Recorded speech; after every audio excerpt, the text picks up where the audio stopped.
Deenbandhu Mahanti principal MCS college Tikabali आमर भारत सरकार जो योजना चली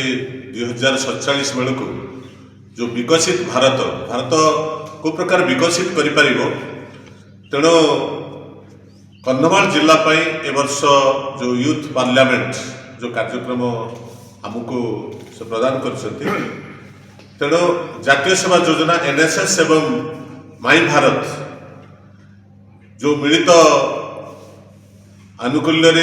जो आयोजन करा एमसीएस महाविद्यालय जो आयोजन करुच्ची तेणु युवपीढ़ी माने जो छात्र छात्री मान 18 वर्ष हेतु 18-25 वर्ष एमाने युव संसद जो कार्यक्रम हम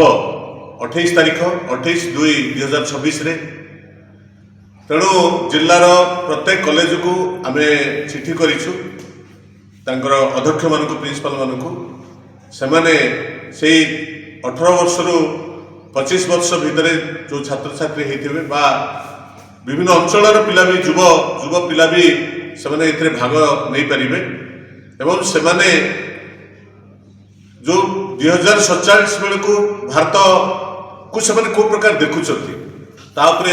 मतामत देवे जो टॉपिक रखा जाइए तेणु मु निश्चित भाव में धन्यवाद जनइबी भारत सरकार को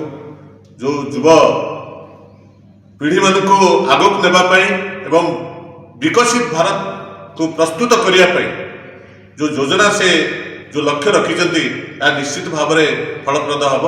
एवं आम महाविद्यालय को यही यूथ पार्लियामेंट कार्यक्रम द्वितीय बार देथिबारु मो अशेष कृतज्ञता जनाऊँगी भारत सरकार को एवं जातीय सेवा योजना माई भारत जो रही से